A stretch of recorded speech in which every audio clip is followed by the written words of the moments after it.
pandemic got us into a reflective space and made us look inward to see what we can do for the world at large.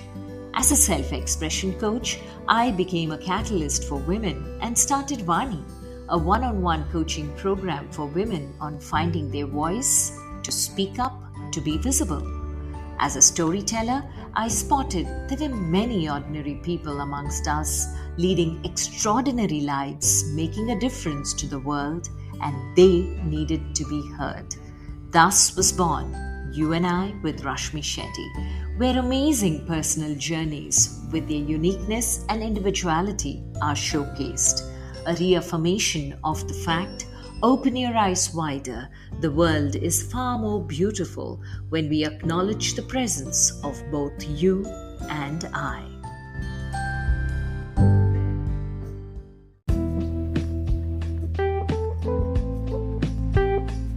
Our guest today is Dr. Nandini Mundkur, one of India's renowned developmental paediatricians who has done pioneering work in the field of early detection and intervention services for developmental disorders in the last 4 decades. She practiced as a general pediatrician during her early career while pursuing with a keen interest in the field of developmental studies, and is also a fellow of the American Academy of Cerebral, Palsy and Developmental Medicine, FAACP and DM. She spearheaded the awareness building and creation of early intervention tools in the field of developmental pediatrics in India. She founded the Center for Child Development and Disabilities in 2006. The center has been treating children with a wide range of developmental problems in areas of physical, mental, language, and learning abilities from birth to adolescence. The center also runs a school that practices early intervention services for children. She has designed and released multiple initiatives to support her work and house these teams. As a director for the Succumbit Trust, she has undertaken a program, Learn Math with Fun, via satellite for children across rural Karnataka. Dr. Nandini Mundkur co-founded Tooth's Guide, a comprehensive online self-educated portal aimed to cater to the vision of helping every child with disabilities to attain a better future. She has focused her career on ensuring children with developmental disabilities have access to the best possible support and care. Listen in as she shares her journey from a little girl to the inspirational developmental pediatrician that she is today. Dr. Nandini Mundkur, such an honor having you on You and I with Rashmi Shetty. Thank you, Rashmi, for having me. It's such a pleasure to be with you. Ages since we caught up, and knowing the work that you do, I am always inspired every time we speak. So now, before we get to Dr. Nandini Mundkur, we want to explore a little bit of the little Nandini, because you're so sprightly, full of life, always energetic. Were you like that as a little girl as well? What was your childhood like? Rashmi, I was born in a service family. My father was in the Indian Air Force and he was an officer in the Indian Air Force. So 3 siblings we were. I lost my brother. So I got 2 sisters, and we always traveled a lot because from big places posting to small little places, God forsaken. So I remember going to schools with some laborers' kids because there was no other school in a God forsaken place somewhere in Madhya Pradesh called Amla.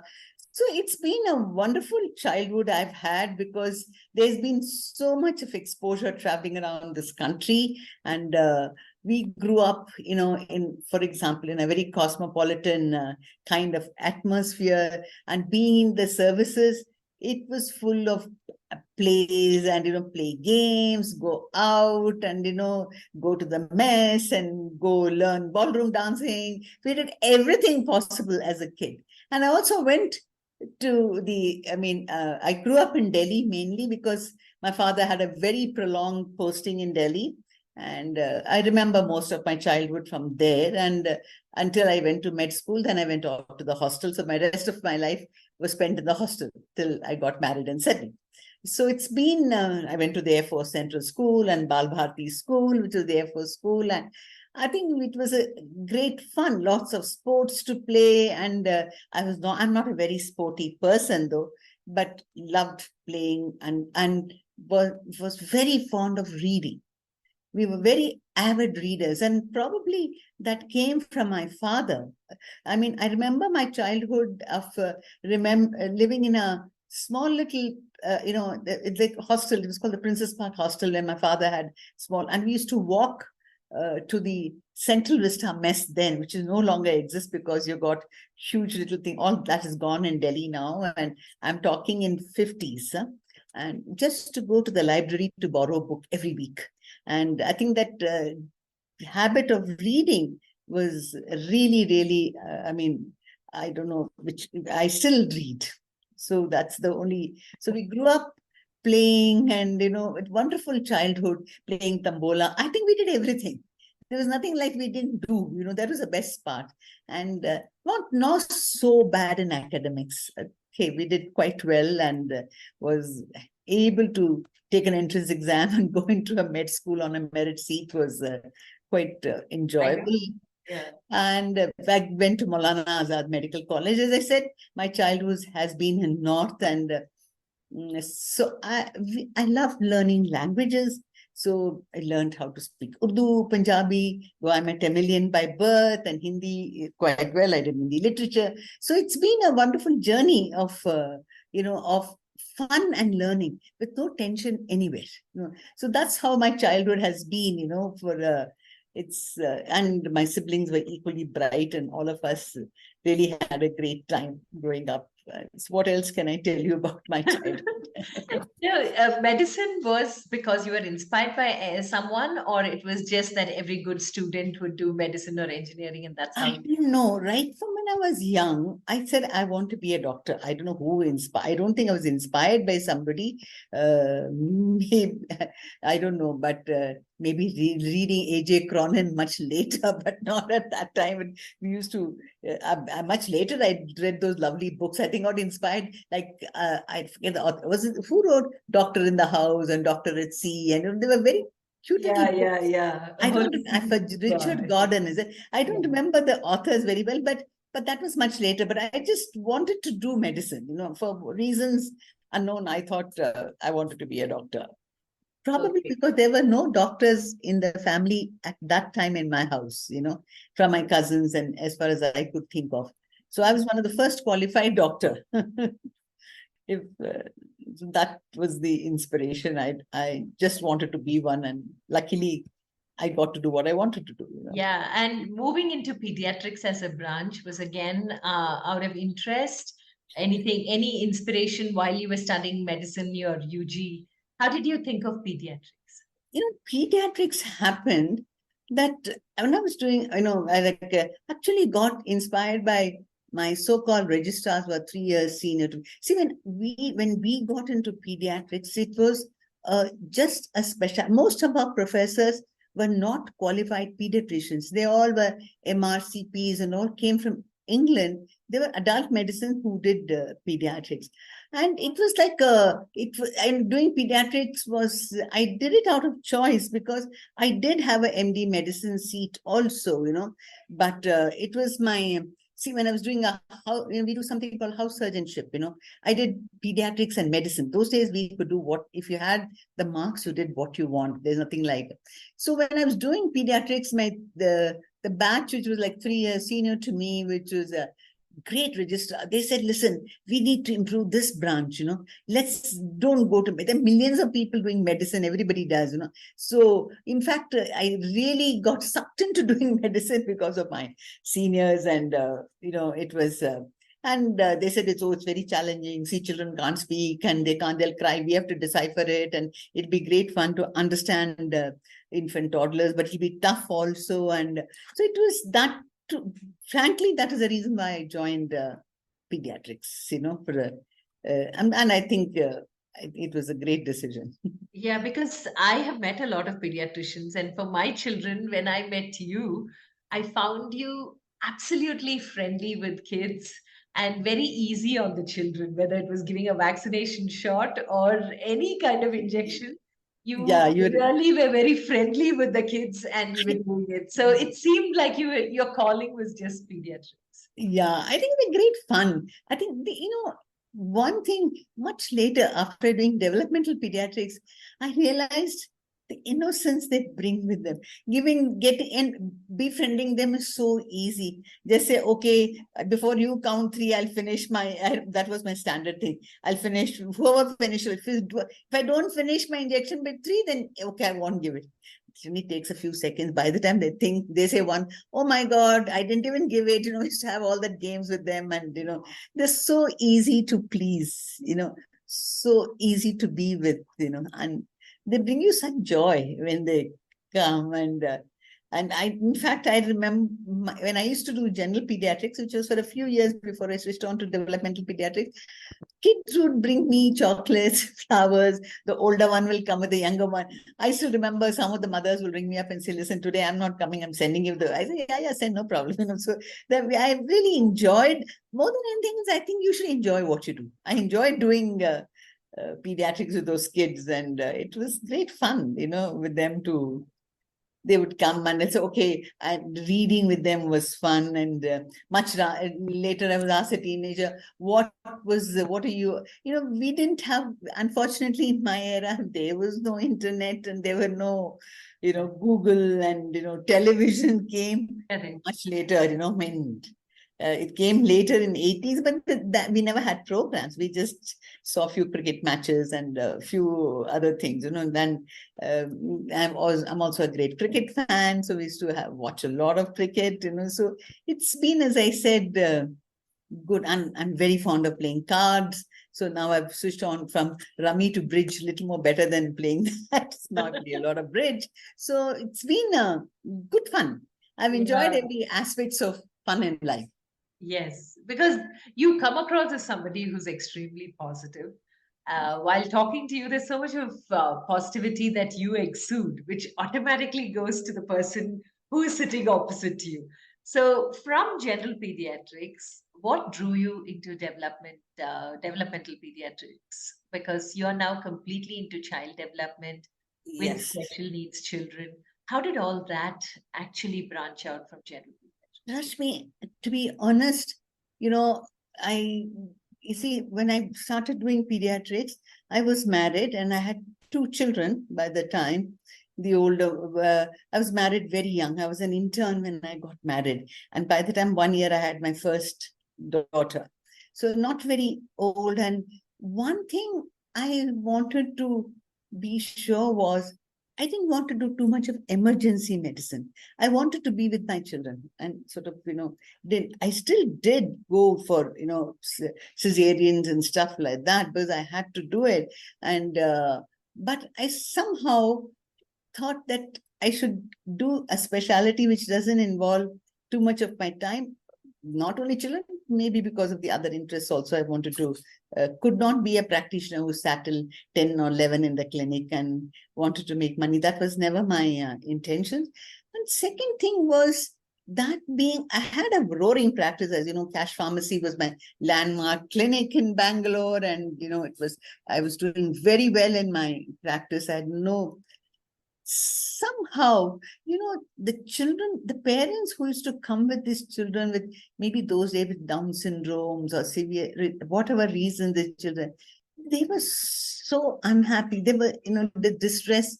But I felt somewhere when these children would come, I had no clue what to tell the parents. They say, can my child go to a school and learn? And I said, the question was, I didn't know. There's very little emphasis in our training was given how to look after these kids. Probably there was so much of those days of my practice used to be a lot of rheumatic heart disease, tetanus. No, kids used to be dying of infectious diseases left, right, and center, a lot of malnutrition. So, all the energy, I think, in training went in this. nobody even thought about that they were far and few, or what could be. And there was such a lot of social stigma in our country against the children. They would never bring them out, or they were housebound. Parents became so isolated because the society wouldn't interact. There was some curse on them when they had the children. We had all sorts of beliefs and a whole lot of customs. And I think I somehow felt a great empathy for these parents. I said, how is it possible that a human being cannot learn? Everybody can learn something. So can these children also learn? I had no clue what I'm going to do, but I just thought somewhere along there should be something to be done in this field or specialty. At that time, 35 years ago, nobody even knew how to spell developmental pediatrics. It never just existed in our country at all, and I thought I'm going to, my only source, we used to have to dial black phones, which you have to go to wait the operator to connect you somewhere. You had nothing, no study material. The only source I wanted to improve my information on this was the British Council Library in Bangalore at that time, was situated in St. Mark's Road, which is just near Koshi, just above Koshi's restaurant. I don't know, you're a Bangalorean, it's a very big landmark. Koshi is in St. Mark's Road, and the British Council Library was there. And yeah, it's hardly stone throw from Cash Pharmacy, where I used to practice. And I used to practice only in the morning hours, and when my children were at school, I would finish by lunchtime and then spend an hour in the library to read. I then started reading. I started reading child psychiatry, I started reading child psychology, and got more and more into that something, the mind of a person, whoever it is very difficult to decipher, and it is very fascinating. And by the time I was very well settled, and didn't want to think of doing. And there was no child psychiatry those days back. The NIMHANS also started child psychiatry later. So I said, I started reading, and I said, this sounds very fascinating. And I said, but how do I get into this field? How do I practice?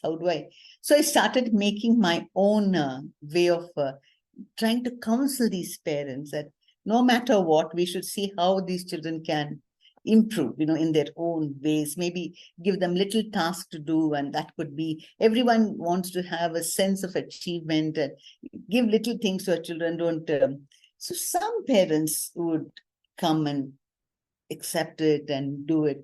At the same time, I also was running at that time, the day I started to practice, I feel, to give back to the society. I used to run a free clinic for the Family Planning Association of India. There was an organization, and it had a center near Palace Guthalli, just quite close to where I stay in Malaysia. And I used to say that I will run an under 5 clinic once a week there, just to counsel the parents about nutrition, well-being, and stuff like that. And, and that used to be a free, I said, something which simultaneously I thought I should do this in my life. So I used to run the family planning, and there I came across, there was an opportunity for me even to talk to the underprivileged group of mothers, to say that you can do something. And many times I've came across, teenage, severely retarded girls, who would come pregnant. They had no brain, but they would be the sexual abuse, and I used to really wonder, my God, how is she going to rear this child, when she herself doesn't know how to look after herself? And those mothers would plead, do something, let her not have this. But, the laws were not so bad, but if they were advanced, I was not doing the termination, and it was a family planning. So they would be, other colleagues of mine were the gynecologists. I said, can you not terminate this pregnancy for this girl who's suffering? They said, listen, if it's legal, it's okay, but illegally we wouldn't do. And so many of them had these, it was heartbreaking for me. I said, this is going to be something which I want to do, and find out more and more about it. And I started working, but no guidance from the country, and when I spoke to my professors in Delhi, and they said, are you mad? you're doing so well. Why do you want to venture into field? And I said, I don't know. I want to. So I said, how do I go about it? So, how things fall into place. And I had to make a small living also. I was also married to an Air Force officer who was traveling, and I came to Bangalore because of him. He belongs to Mangalore, and from north I shifted here. Otherwise, I would have been even the government service, probably doing a general, DGHS or some job like that. But he said, no, I want to go back and settle. I said, okay, let me try. So I came in Bangalore, and that's how I settled in Bangalore. And then I said, how do we go about it? At that time, you wouldn't believe that the inspiring for me was to get this concept of social entrepreneurs from Ashoka Innovators of Public. At that time, there was William Drayton was a wonderful person who started something called the Ashoka Fellowship for Innovators of Public. And it was like a social entrepreneur. You're not making. I said, I just applied for it. Somebody told me that you might get a small honorarium and you can pursue what you want, and a part of the day you can keep aside. And somehow I got selected for being the Ashoka. I was one of the earliest fellows, maybe the second or the third batch. I don't really remember, of being the innovator. It was the concept itself was so revealing and so beautiful to me. I said, I am going to do this. And having got that small fellowship, which gave me the freedom to pursue what I wanted to. So I spent half my day. I just used to work for half a day in my pediatrics, and slowly and started understanding this. And now the concept which I told the Ashoka, which was I said, everything has to be done very early in life. If we want to make a change in these children, we have to catch them early. That today, it's the first 1,000 days are considered the most, wonderful years where every learning happens. 90% of your brain grows. I didn't know all those at that time, but somehow felt by looking at and understanding that I should do this. So how to go about it? So the wonderful thing about this Ashoka Fellowship, or they have so much of faith in their fellows. There is nothing like you have to submit a report of what you have done and accountability. I said that trust, when somebody trusts you so much, I said, my God, I have to do much more than what I committed for them to do. And so that's the time I wrote my first book. It was called The Baby's First Year of Life. And it was published by the TTKs. It's just a 30-40 page book, which was even translated into Tamil and also in Marathi. Believe me, this book gave me enough royalty to go to the US to pursue what I wanted to do to me. And lucky enough, when I'm from Maulana Azad those days, 70% of my classmates, including some very good friends, were all in the US. They said, just come. You don't have to worry about your stay, and we'll look after all that. Because, we had limited money those days. You used to get some $300, $500, and, you had to fend for yourself. It was difficult days, but, and that's how this whole thing started. And then I started understand. I went to the US. I became, what they have is the American Academy of Cerebral Palsy and Developmental Medicine. With little work which I did, they gave me a membership there. And that's from there where I made my contacts of, and some wonderful person like Dr. Martha Denkler, who's the professor emeritus in learning disability in Johns Hopkins. And then I met Charlene Butler, who was then the president. She was from Seattle. I did a lot of learning from Seattle. I met Dr. Michael Rothenberg, who was a child psychiatrist in Seattle. And they were so helpful and so wonderful. They gave me, I remember when I went and I met them, they said, what do you want us to do? I said, see, I can't even afford journals. Those days I said, can I have subscription to developmental medicines, pediatrics, child neurology? Dr. Michael Rothenberg wrote to all the publishers and said a free copy has to be sent. And if any of them didn't have, he wrote to his colleagues, said, send her a copy of these journals to India, Can you believe some of them still send me? And that's how my learning point and everything I started. Now, this is a specialty which requires a team. As I was broadening and making performers, and I said, I'm going to ask this question, I'm going to train them, or this, there, I started also to understand that everything from the West cannot be adapted here. You're culturally a very different person from the West. And it was at that time, there was a WHO workshop, and I was there, and there was two people from Chennai. I still remember Professor Jayachandran. He was a clinical psychologist who did a program called Potage, which was the early intervention program. And he came back to India. And he associated me with them and Mrs. Krishnaswamy. We started a parent-mediated intervention programs in 80s, putting it across, and really, it was called Upanayan. Upanayan in Sanskrit means lead on, which was a wonderful program. I used to take a train to Chennai every weekend, Friday night, come back on Sunday.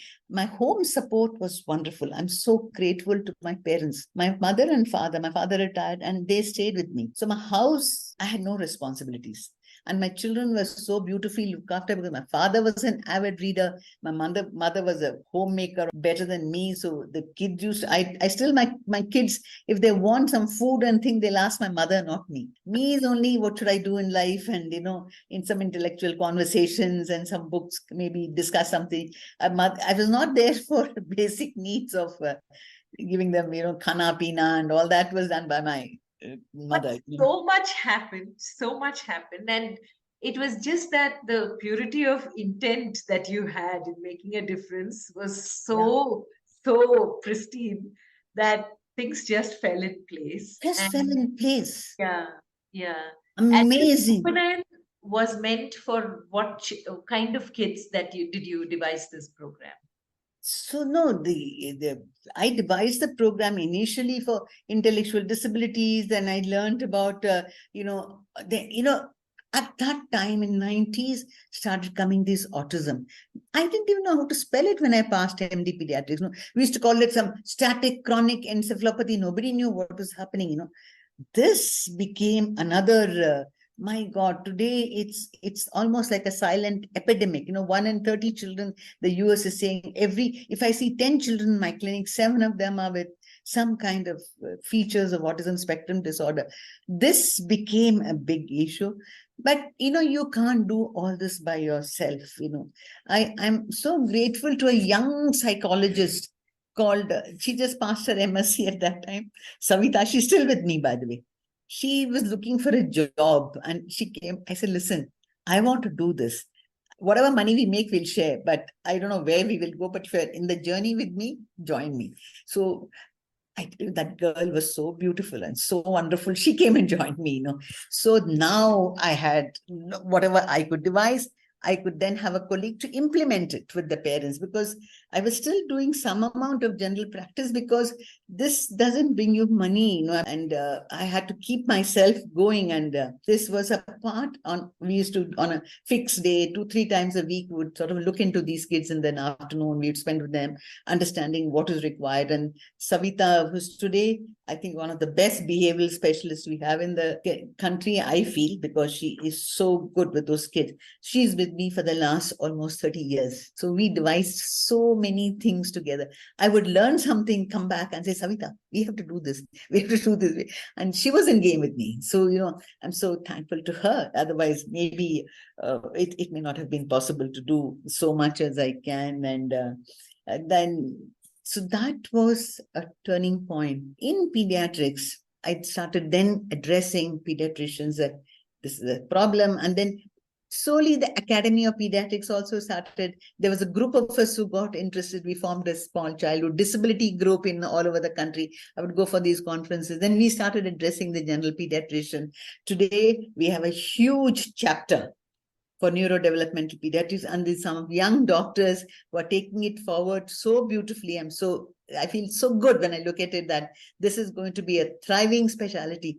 And in the coming years, this behavioral medicine is going to stand against all your AI and chat GPT and all can do many things, but I don't think it's going to help you to manage behavior.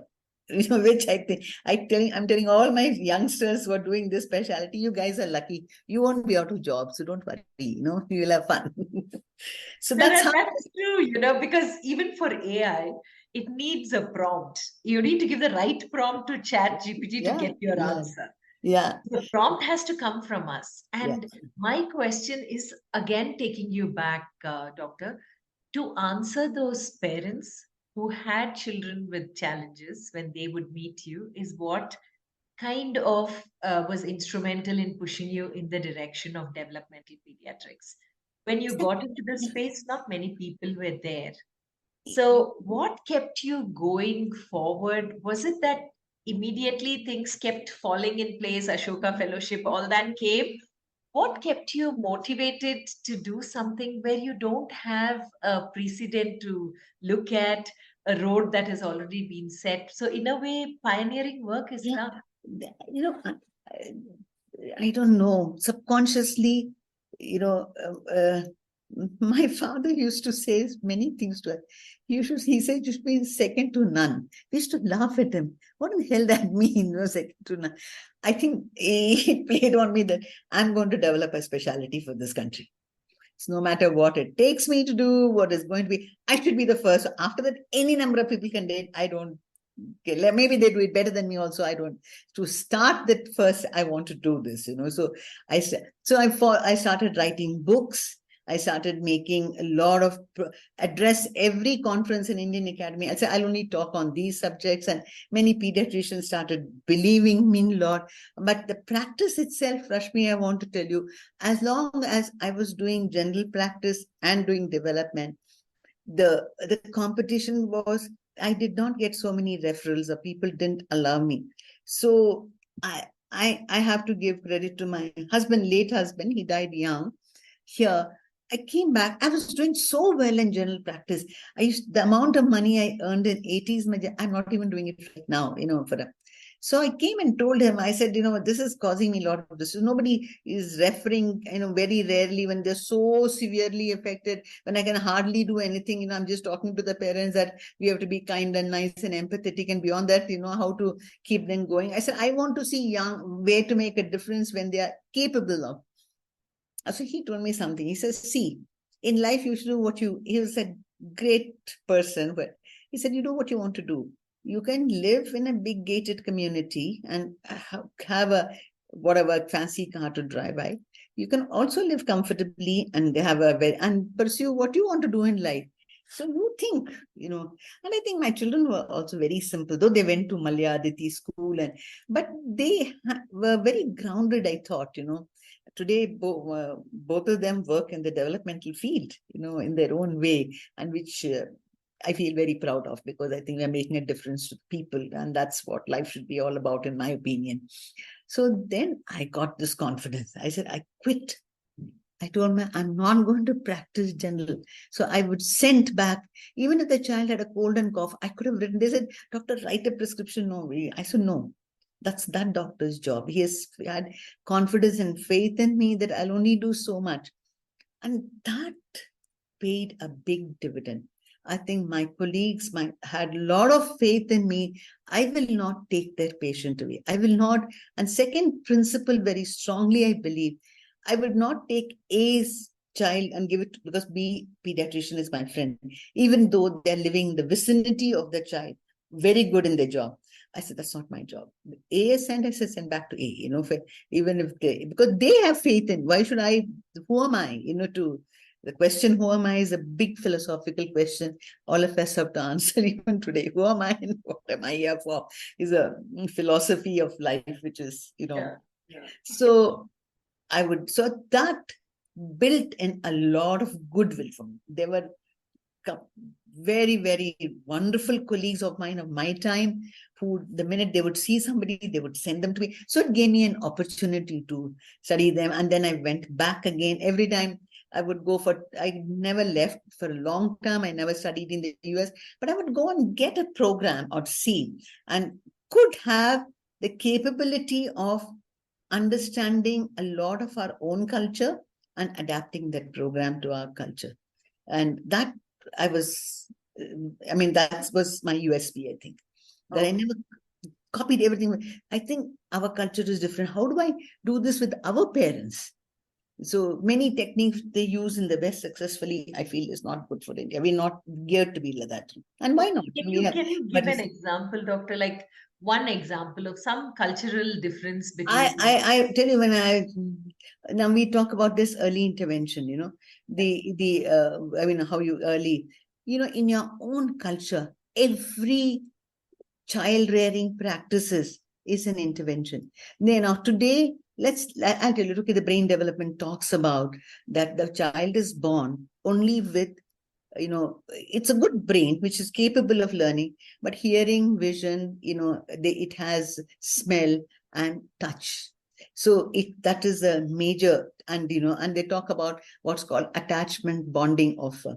In our culture, mother who delivers a baby is given off from everything to be with the kid for the first 40 days or 50 days. They don't even allow her to come inside because she, I think, just bonds with the baby, breastfeeds, sleeps, and it's an amazing thing. I said, why do we give this up? Now, for example, they put, this, I don't know, they put bangles, red and black, and it's nothing but the child's visual stimulation.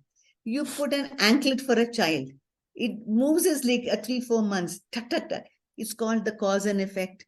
I told the West, what we know 5,000 years ago, you're calling it, it's like taking this thing for turmeric, patency. I said, we know all this. And all those songs we sing, Taramaya, and it's nothing but building social interaction with your child. So I would tell my parents, please do all these things with your kids, they do this Annaprasanam, when the child is around, when it's ready to chew, they have a ceremony, and I'm sure, where we start. What is the ceremony? Telling you now your child can eat solid food. It can chew. If they would be worried if the child doesn't eat, something is wrong, it's not chewing. Amazingly, what audiometries you're talking about? I remember in Tamil Nadu, we say Sanjadamma. The minute you sing, see the intonation pattern, we sing it in the same way. Sanjadamma, Sanjadu, Sanjakili. Everybody says it. The minute you say, the child starts, moving, saying, I know what you want me to do in that gestural verse. Now, I said, this is like an audiometer for you. In a village where you don't have hearing, if your child does this by saying, it can hear. But that's why it's following your so-called. So I did lots of these kind of practices with my parents using our child development strategies. In the Vijay Dashmi, they make you put they make a child first write, around 2, 3. It's a wonderful fine motor skills. You're writing on they would put rice or different paragi or whatever. You don't use a slate. We just write on that. The child is ready to school. They say, yeah, now he is ready or she's ready to go to school. So I think I understood and brought in a lot of our child rearing practices into the system. So the parents could relate perhaps to what I was trying to say. I said, these are it's ingrained. If a child doesn't do all this, something is wrong. Get it to understand. And then came assessments, and I learned a lot from the West, which I must say even today, and the advanced child psychiatry, and all that is different ball game. But I'm just talking about how I got into this practice. Then I had more and more people believing in me, and they found it easier. You see, when you identify with something which is totally new to you, then you say, okay, let me practice. I'm not doing. As a granny also do it, father also do it, and be bond with the kid, and play with them, and so which I think was good.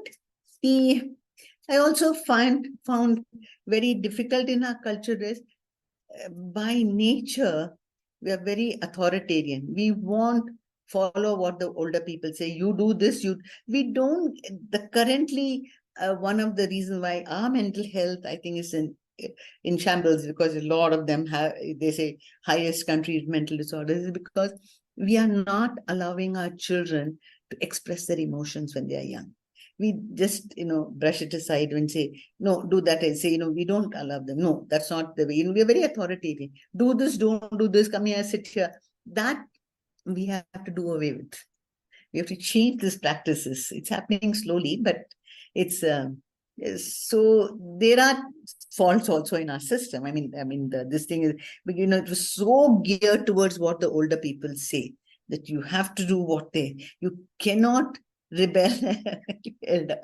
Yeah. This was also very difficult for me, So slowly I told the parents, it's okay. Now, because they see, even today, the autism mothers, many young mothers will say by 1.5, 2 years, I know something is wrong with my child. It's not making look at me. It's not speaking. But the older elders in my house said nothing is running around beautifully. Your child is looking well. You just want to make a fuss, wait and watch. This wait and watch is a very bad thing, because as I told you, we have to do everything in the first 1,000 days. So there are plus points and negative points.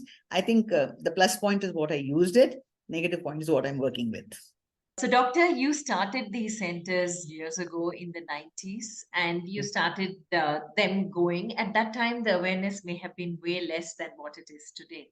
So, when you started this, are there some initial stories that you have or anecdotes which made you or motivated you to believe that you are in the right direction? No, the fact that if I wasn't, I wouldn't grow. See, when I started it, the age of I tell you my motivation, age of referral by pediatrician used to be 5 years and 6 years.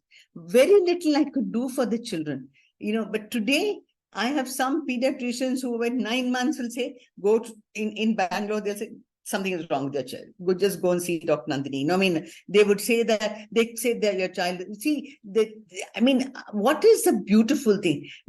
Convincing the parents, from that age, for them to I think my colleagues are also making a big difference. They are also working on it. But it would be nice. I feel very sad that all pediatricians are not monitoring the milestones, or the parents are also not paying attention to this. See, the only milestones they are very concerned about, which is most useless milestone, is a gross motor. Useless in the sense, it doesn't help you to learn. Like sitting, standing, walking, because it's visible to them. If a child doesn't walk by 1.5 years, they go running to the pediatrician. But what is the most important milestone to monitor is the social milestone. Child who doesn't make an eye contact, doesn't give you a back and forth smile, doesn't have share a joy with you and say, Daddy, Baba, look, Mama, or point to things. See, these are crucial for learning. They wanted them to see, academics has got so much importance in our country. That is if a child is good in school, means he's good in everything else. Not so. Today, I have parents, because I had other day, one 17-year-old child with autism, the parents came to me, all the way from pretty far off. He says, my child is doing excellent in school. But doctor, he doesn't go out of the house. He doesn't have a single friend. All that time he's alone. How do I solve this? See, it is the socialization which should be addressed in these children, which is not understood so well by them. And that's the greatest problem. It's a social, they don't monitor social milestones. They don't monitor communication milestones. If you don't monitor these two, you can't pick up children with autism and all early. So this is, I wish pediatricians would monitor social and communication milestones, rather than just the physical alone. Or when parents come with a problem, we should give utmost importance, because when they notice itself, means something must be grossly wrong, or they're comparing it to another child they have or seen in somewhere, and they're saying something is not doing well. I wish, this is my request actually, if you can project it to all the pediatricians across the country, that please monitor social communication milestones right from birth. And to do this, I even developed an app. It's, that's another story. I have to come to you to say that how people make a difference in your life when you're working, as you said. We were working in these centers.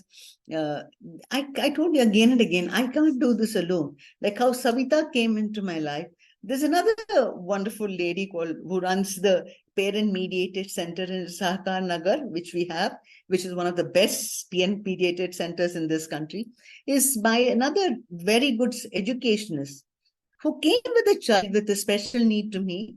It was so severely affected. I told her, I don't think I can do anything. Like a 4-year-old child came, almost she carried him like this in 2 arms. So she said, no, but even then, this is the last place I've come. You have to do something. This is my son. So I said, okay. Then I called my therapist. I said, at least let's give a stable breathing to this child. He was not even able to breathe. This child bloomed to an extent. I would say he would start recognizing. If you say, Dr. Nandini is coming, she'll say, mother would say, he'll give me a smile. Then she came one day to me and said, Doctor, I have a small desire. I said, what is it? Can I do? She says, I know my child can never go to a school.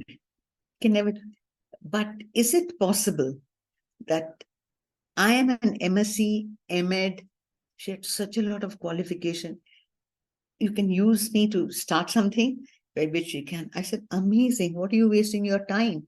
I said, do a course in autism with me. And she started this center in Saka Nagar. It's called Sangamitra, Early Intervention Center, with just 2 children. And she said, I will take my son there. I'll take a help who will look after it, not interfere with my work. But when the child they have lunch together, I want my child to be with the other children.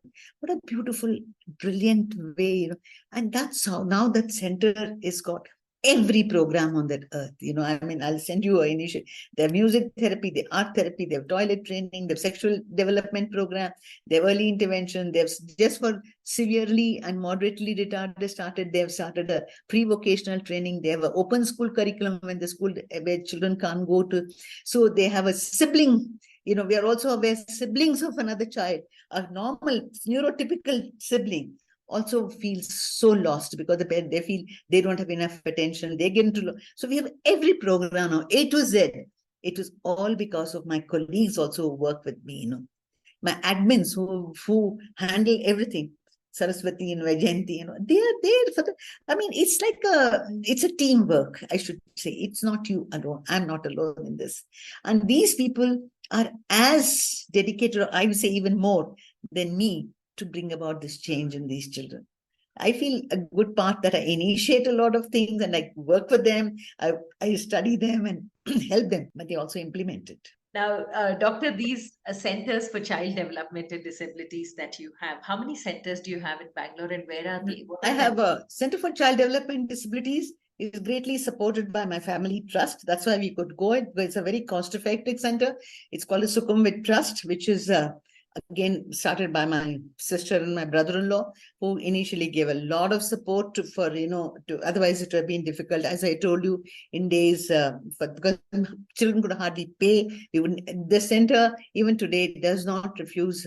People who pay for it. It stands alone. It was as a not-for-profit organization. I don't believe in free services and charity too. Nobody values that, I think. Those who can pay the full amount of money for it. Those who can't, we give a lot of concession and see that nobody goes without treatment. That's our philosophy here. And so Center for Child Development and Disabilities is a unit of this.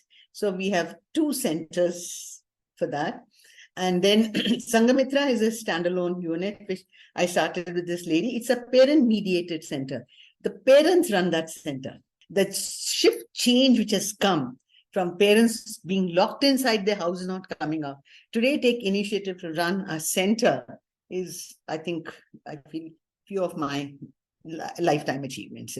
Yeah. And then around 2017, another wonderful gentleman came into my life called Karthik Krishnamurthy, who was a med lab. He's an IT guy from, I don't know how he walked into my clinic one day. And then I just told him that I think this field requires a lot of very little knowledge and needs an IT support. And I think we should take it across. And that's where he said, yes, doctor. I didn't know whether, then I wrote him, are you serious? He said, see, I can never pay for this software. And, it's so expensive to develop any program in the IT sector, funders. I don't have any funders. And I said, I have no money, but I'll give you my domain knowledge, which I have plenty. He just looked at, he says, okay, let's form a limited liability partnership company.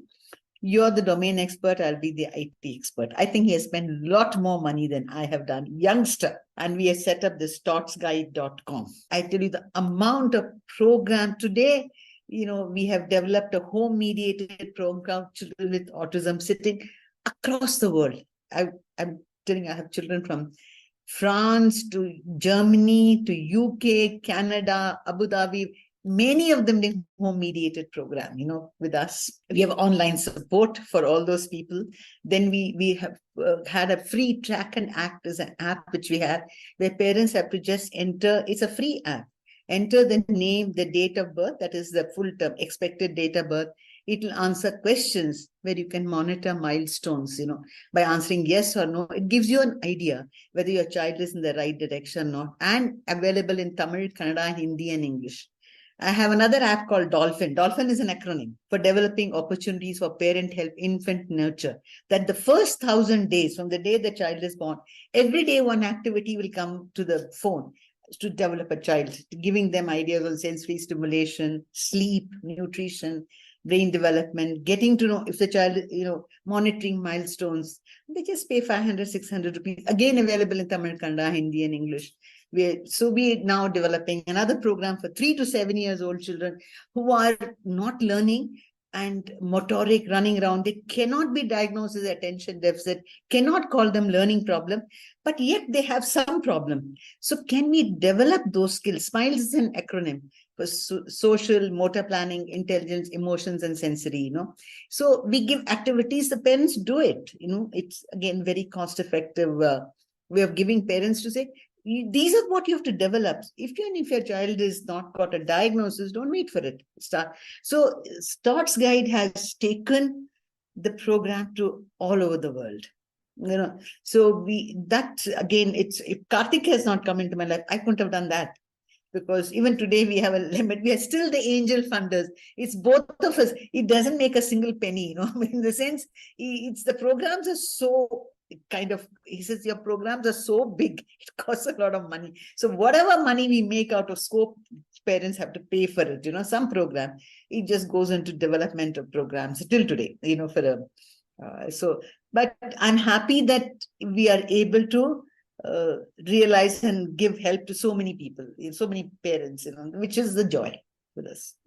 So that's how so then we have, and then we also have a kind of a small therapy center in Indranagar. Thoughts Guide for everybody else, and there are these 3-4 centers in Bangalore. And when it comes to children in the autism spectrum, how old are the kids who come to you? The youngest is from 5 months.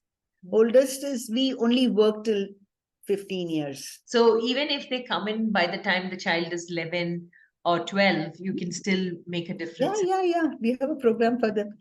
And I think every child must get the opportunity to live his or her best in her capability. Even if they're severely affected, they still have some joy left in them.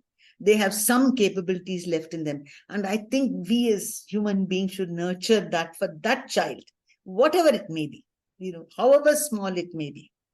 And they may have millions of behavioral issues which we can handle.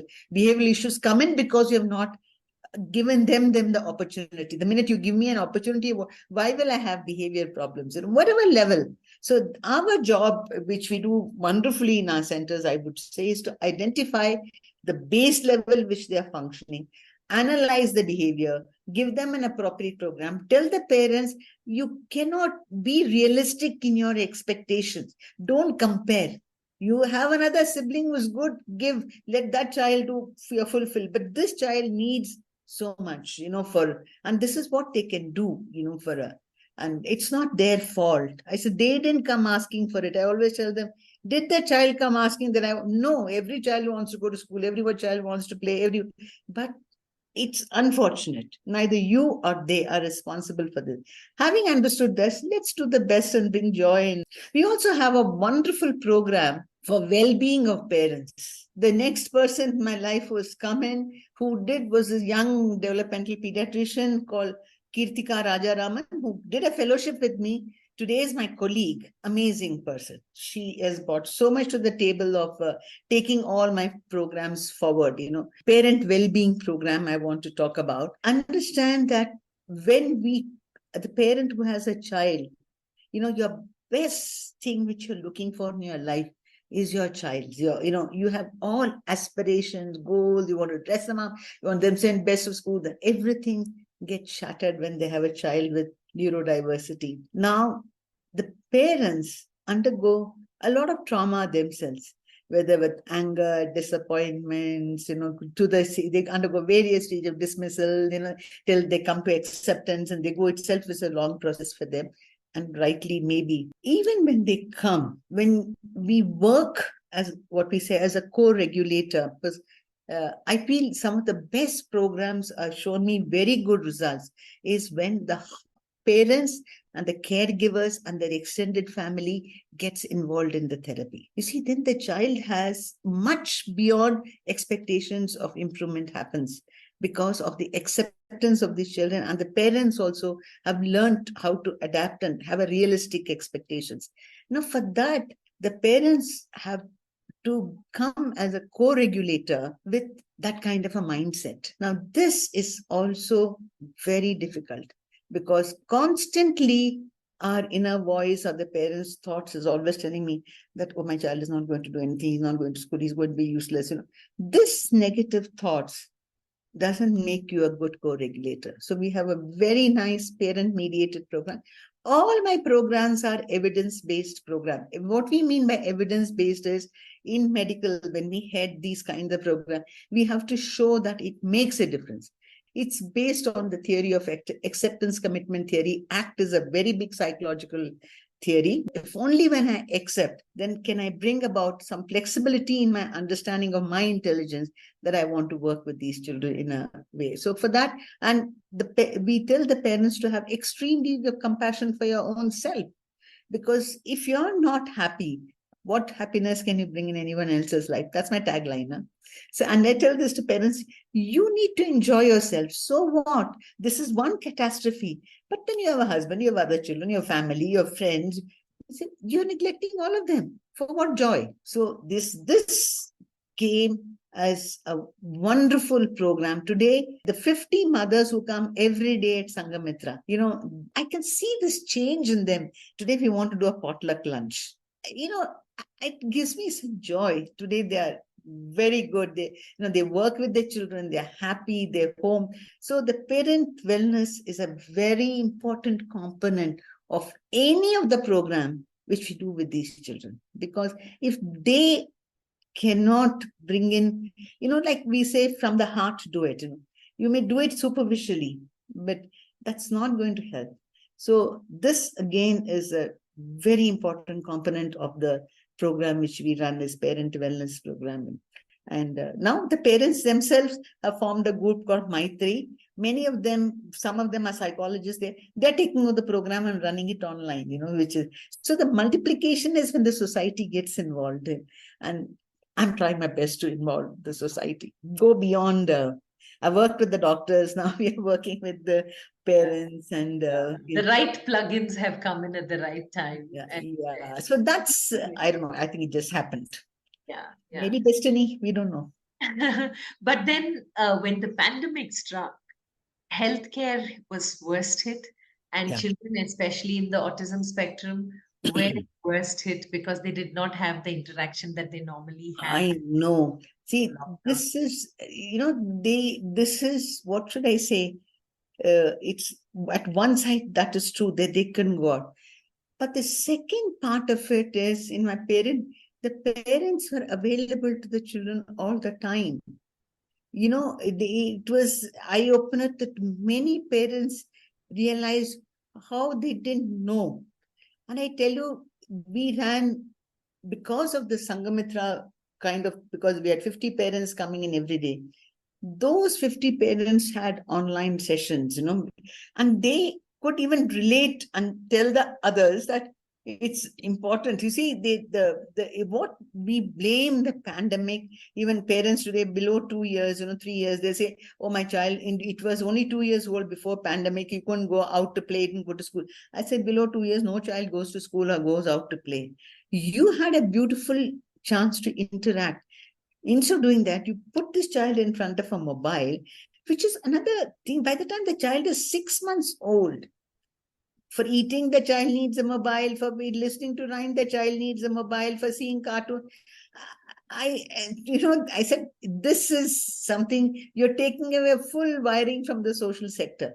Where was the need? You could have, tried to play with your kids. Parents don't know how to play with their children. This is another thing. Having all these child rearing, which is all lost these days.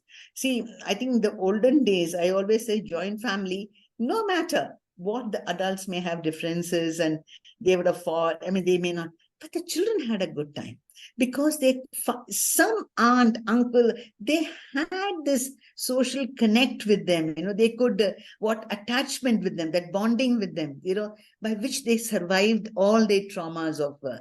That's what, they say the ruptured relationship, even if you have with your caregivers, if you have somebody in your life who supports that, could be a teacher, could be a stranger, could be a neighbor, you can survive this trauma often. That in the nuclear families and parents, many of these people leaving their town and they're another town, they don't have that kind of support system, has played a lot of, it has got its own disadvantages, particularly for children where they're dependent on the caregivers to really give them that kind of support. And when they are not able to do it, then the children don't get such a good deal in their life. So this is in the pandemic. It was a realization for me that parents don't know how to interact with the kids. They've lost their childhood in them. They don't. I said playing with children requires a lot of hoo-ha. You say, oh my God, that's so exciting. Come on, they say how to do all this. They're so. I said, no. You have a hype. You have to be animated. You have to bring the joy. Children are like that. Become a cartoon they're seeing. I said, you sing the rhyme. Why are you putting that rhyme for them? It takes them time to change, so this was, I feel, the worst part of the pandemic. Then the pandemic, particularly for young children below 3 to 5 years, they could have done a great job. Parents could have read with them, they could have played with them, they had a great opportunity to interact with the older children. Maybe that they were affected, and of course it was affected. Even young children were affected, but we could have compensated a lot if only we really thought about it. And unfortunately, none of us had this experience to guide them also. They come on, do this is, for it came as a root shock for us to realize that the parents were also very ill-equipped of dealing with the children. I always say, but you all Google for everything, which is the best restaurant in town, where is the best sale going on. I really make fun of my parents. I said, you could have Googled a little bit how to play with 1 2-year-old, 3-year-old, it have given you 101 activities. Honestly, anything that Google tells you. But I said, you don't Google for milestones, you don't Google for what? I said, why? Listen, I don't know. It's not in their mind. What's not in your mind is not. So now I keep consciously telling them, I said, ask about, child development. But this is the need of our Rashmi. We need to bring a good child development below 3 years. 90% of your brain develops. You develop your, neuroplasticity, not that even in your attachment, bonding, the way the parenting in the early years reflects what we are when we grow up. What we bring to the table as parents. In case you have not done this, I always say change a little bit. Otherwise, we have to give a lot of importance to the first 3 years of life, and that includes the wellness of in the last trimester of pregnancy is when the brain develops very rapidly and a lot of emotional development starts, scientifically. And the mother who has a very stressful pregnancy at that time lands up with children with problematic behavior, premature babies, and whole lot of things.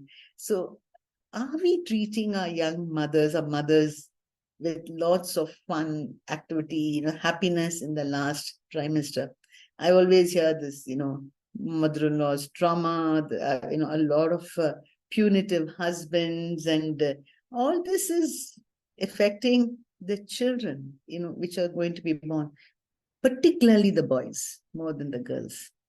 And it's such a male-centered kind of, what should I say, culture we have, that boys are. And I say, you're not bringing in good boys. I said, for that, you have to look after the mother well, so that they grow up to be a wonderful human being. So these are some, a lot of scientific evidences now coming up with all this, and how to translate this into our culture and tell the people that be good to this mother, because poverty itself is one thing which ruins many things, for them.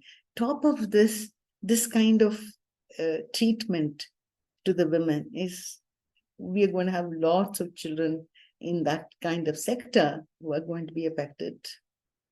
And that's really a lot of them, and it's not good for our country. Yeah, that's like solid food for thought. And as we reach the end of the conversation, Doctor, you spoke about the pandemic, what could have been done. But personally, for you, what were your reflections from the pandemic? Because my reflection, I must tell you, during pandemic, I used it for the best time. I got both my hip replacement done.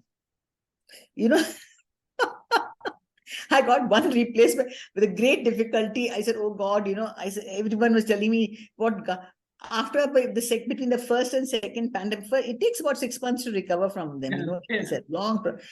So my wonderful orthopedic surgeon said, see, I'll get you in hospital. I definitely not give you COVID.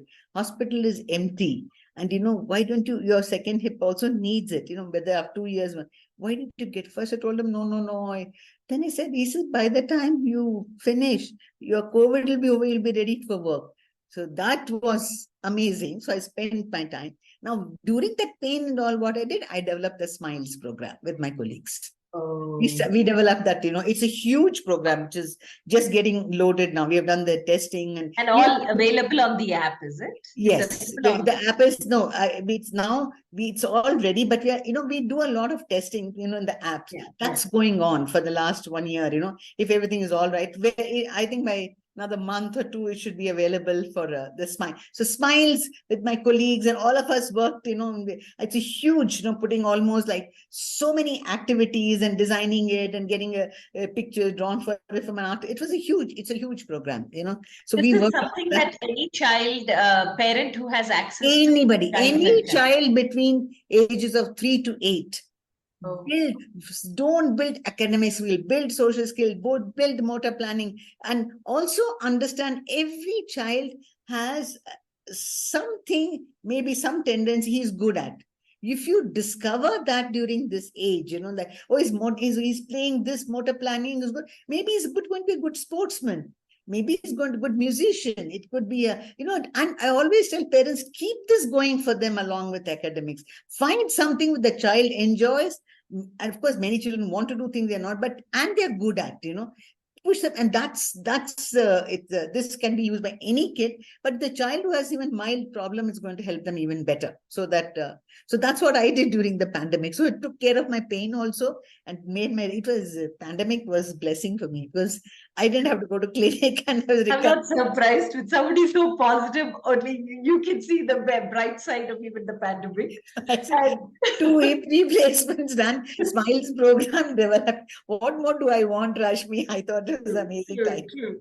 And as we reach the conclusion, 3 life lessons, Dr. Nandini, that you would like to leave us. Enjoy every day as it comes. I always tell everybody, the past is so fast, The second which has gone has come, it's become past. So we dwell a lot on our past, and that we dwell on doing and ruining our health.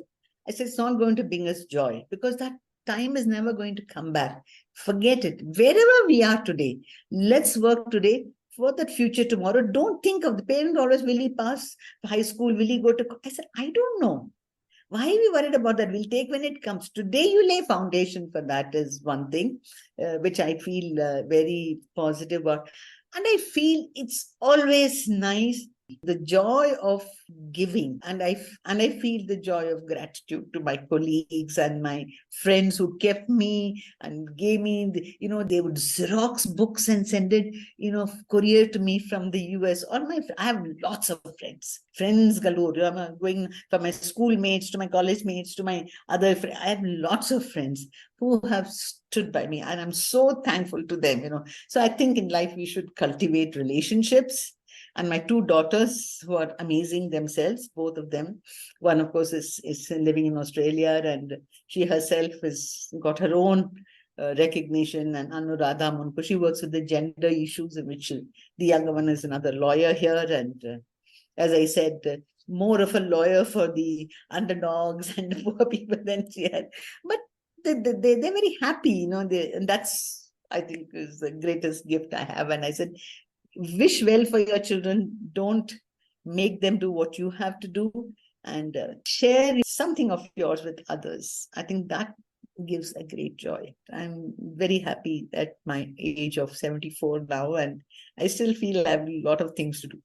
The living life to the full, Absolutely. Having pure intention, joy and gratitude. Amazing way to lead your life, Dr. Nandini Mundkur. Such an honor having you on You and I with Rashmi Shetty. Thank you, Rashmi, and I remember you very vividly. Thank you for remembering me, for...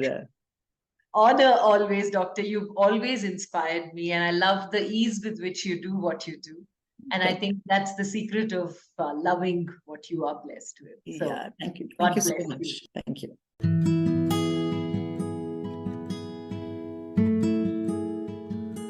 With that, we come to the end of this weekly quest of You and I with Rashmi Shetty. Do let us know if you know people who make the world beautiful. Write in to rashmi.thethirdeye@gmail.com. That is rashmi.thethirdeye@gmail.com. Come, let's explore this amazing world together, both you and I.